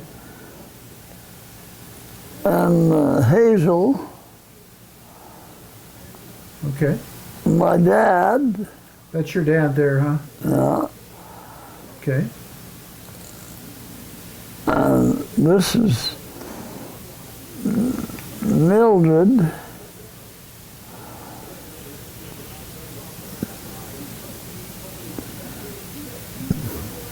That's my sister Esther,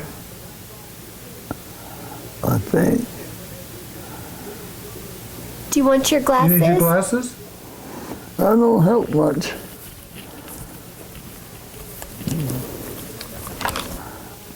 That's my mother, That's your mother.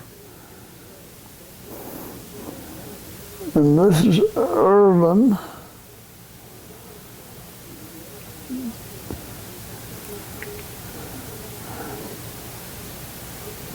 That's Christine.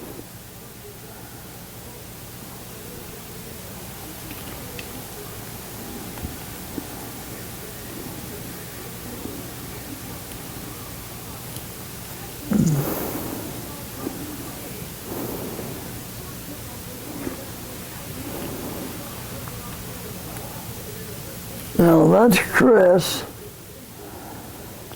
and that's Karen, and that's Jens, and that's Carl, C-A-R-L, Where are you? right here. Oh. You're the oldest one there. Yeah. That's all of them, isn't it?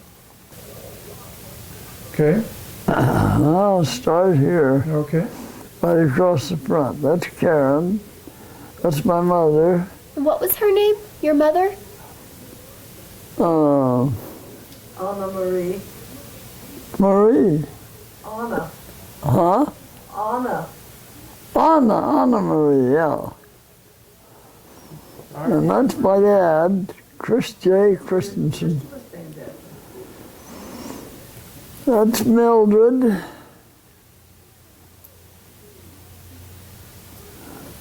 That's Beulah. That's Irvin. That's Hazel.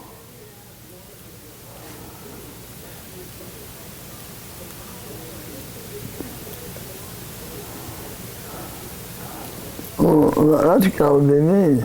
Yep.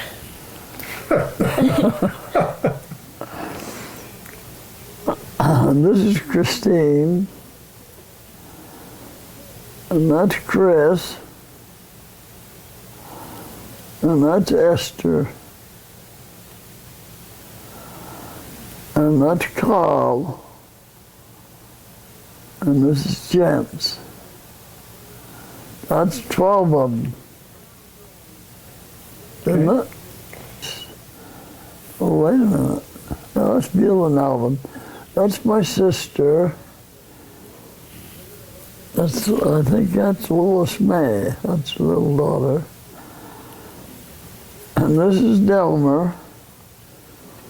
And that's Alvin, Becky, her husband. Remember? And this is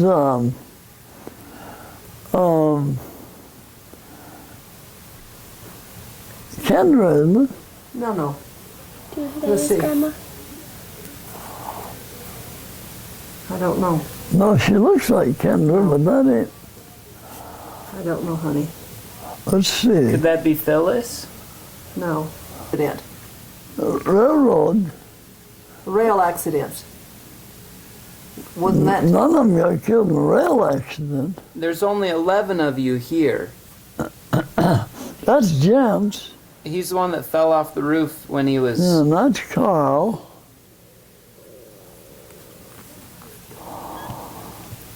That's Esther. That's Chris. And that's Christine. And this is me. And that's Hazel. And that's Irvin. And that's Beulah. And that's Mildred. That's Dad's mother, Karen. That's 12. No, that's 11. Let's see. 'Cause- There's Dad. Now, how did Arthur die? Appendix operation. Appendix operation. Blood Okay. clot hit his I heart. thought he was in a rail Okay. accident. Huh? I thought he was in a rail accident. No. His heart, He had a blood clot. blood clot hit his heart. What do you want to do? Do you recognize all these people? I should. Not much help anyway. It's tough. We have 2 Jenses on here. That's Alvin. Jens and Jens. Oh, Chris is what he went by. That's my dad. All right. That's my mother.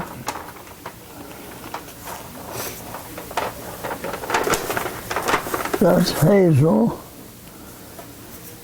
This is a brother-in-law, Ed Lund.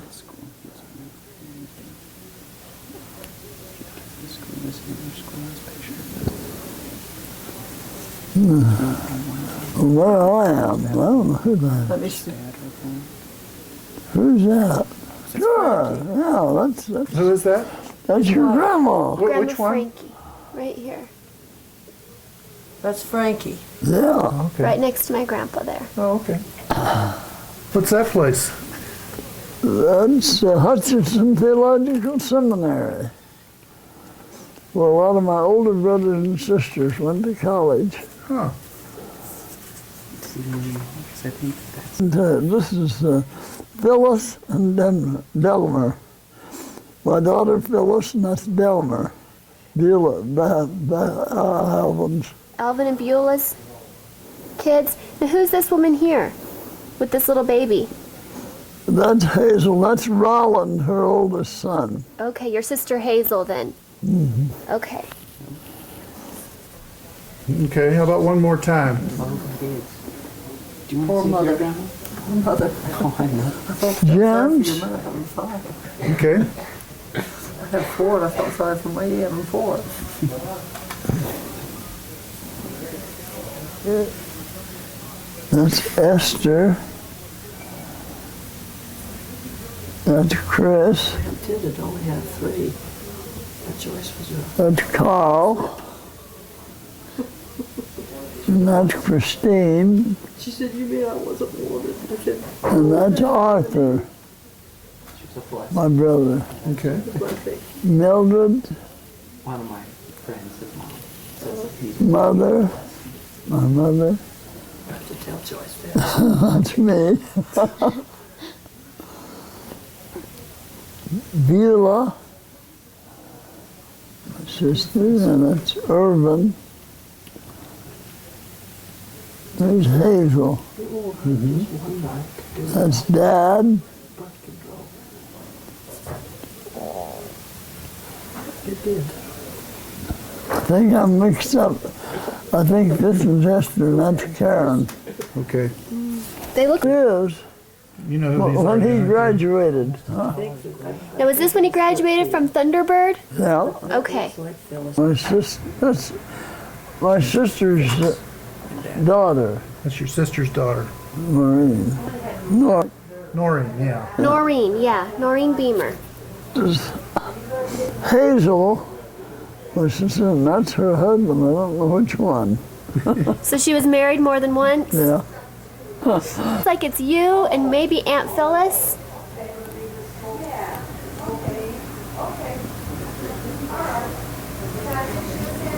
Yeah, that's Phyllis. But who's that? That's you. That's you. Wait a minute. Yeah, but there's somebody else. Well, here's you right here. And then it looks to Todd and I like this is Aunt Phyllis and maybe my dad. Well, I could be.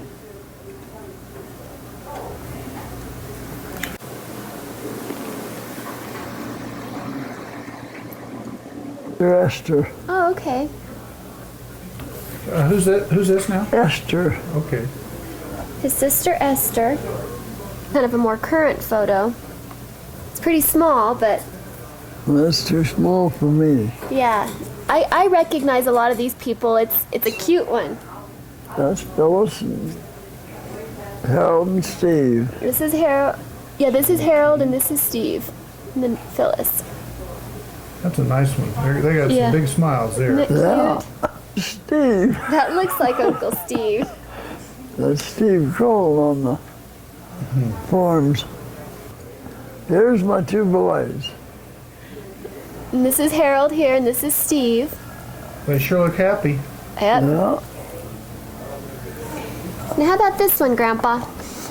Oh, that was when I was going to school in Hutchinson, Minnesota. And I'm right there. In the front. I don't know, I think that's Leonard Fredrickson. That's Julia, my teacher. Wait a minute. Yeah. And the rest of those That's kids all are I your... know. Wait a minute, Urban and Arthur, I think, are back here.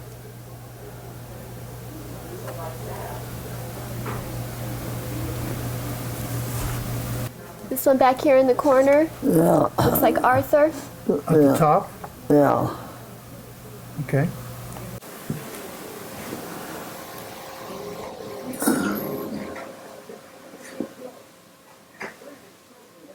I think this is you down here at the bottom. Is that you down there at the bottom? Well, that's my sister Karen and her friend. Which one's Karen? I'm pretty sure it's Brother James. You look good. The one on the And left? that's Claire Nissen. She's a friend. What was her name? Claire Nissen. She's a friend of my Claire oldest Nissen? sister, That's your oldest sister on the left, huh? Karen. That Yeah. right there. Okay. Here's the prize. What's the prize? Yeah, that's me. You're looking at. And where was that taken? That was taken in Minnesota. That was an orphan colt. It grew up to be a big horse. Uh-huh. Do you remember that? Oh, I do. Wow. We need to take these probably somewhere and have a professional copy.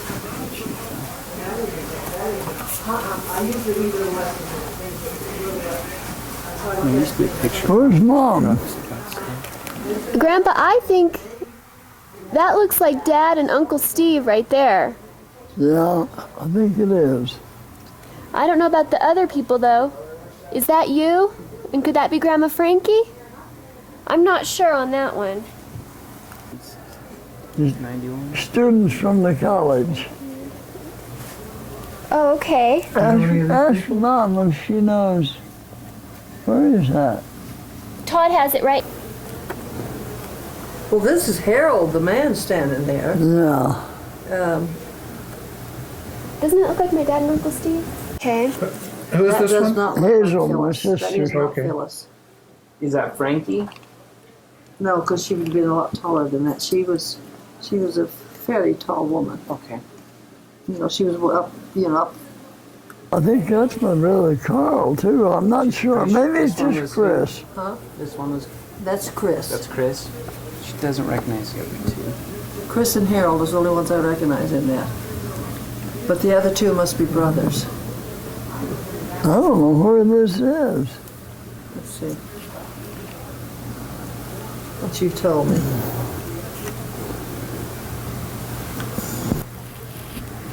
So that's you there on the end, on the right. Yeah, That would be. This says it's Carrie Christensen. that's Karen. Oh, that's your sister, Karen. We called her Carrie. Oh, okay. This is his brother Chris right here on this. That's my Sabbath sister school, Karen. Okay. Church service. I guess, isn't it? There's it a bin Steve? through the last one I can't read. That ain't Harold, I don't think. Well, Just, if you just take a is picture. that of it. curly enough for Harold, though, It's isn't it? not. I don't think so.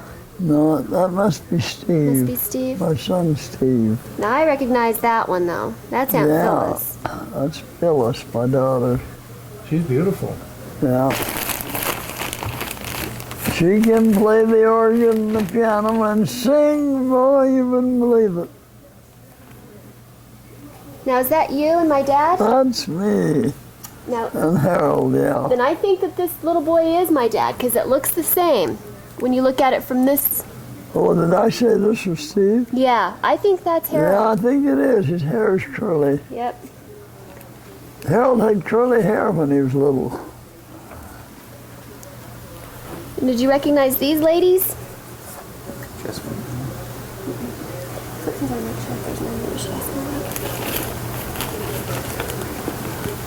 No, Is this when you went to Hawaii? I don't know if I'm on there or not. Arthur's wife. Marie Larson, Jesse Adams, Evelyn Thompson. That's who these people are. Yeah, Jess Adams. Well, you don't want that, huh? Who were these people? They were your brother's wives? No. Oh, who were they? Well, Jess Adams was my sister's husband. Oh, okay.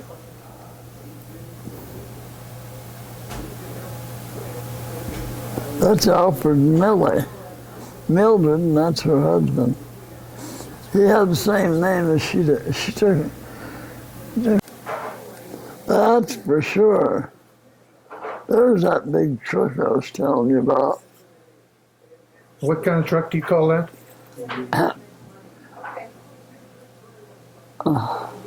You were telling us about it, but I Yes. forgot what you called it. Huh? Was that the International? Yeah, International 6x6. 6x6, yeah, I remember that. That's, I can't think of their names. Some people that built a house up in Farmington, but where I built a 3-bedroom home. Their daughter, I don't know who. Oh yeah, that's what I started to tell you a while ago. Oh, your pets? In Montana, when we had the dairy there, we had 1,200 acres of land, and I could plant crops in, and the dry stock could graze on it. Wait, that's me, isn't it? Yep, with two dogs. That's Shep and Aussie Andy. Shep and Aussie Andy. One of them's an Australian shepherd, and the other was just a shepherd. Wow. Who's he taking a picture of?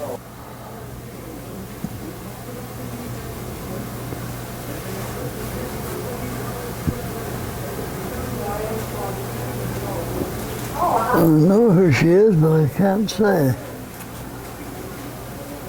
Okay.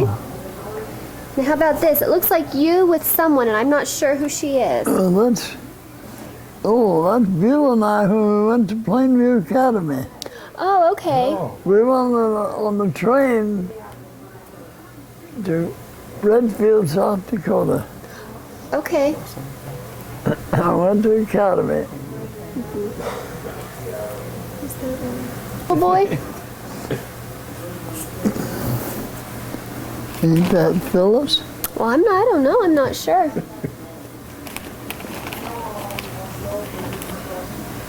I'm not sure either, but I bet there it it is. says Phyllis. Yeah, I It thought is it was. Phyllis. Where is that? Where's that taken?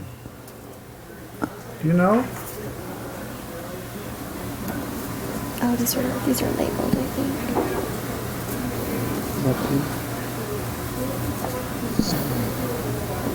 I don't know if I was taken in Great Falls or in Oregon. That's Ed Lund. That's Hazel's husband. Okay. Sister Hazel's husband.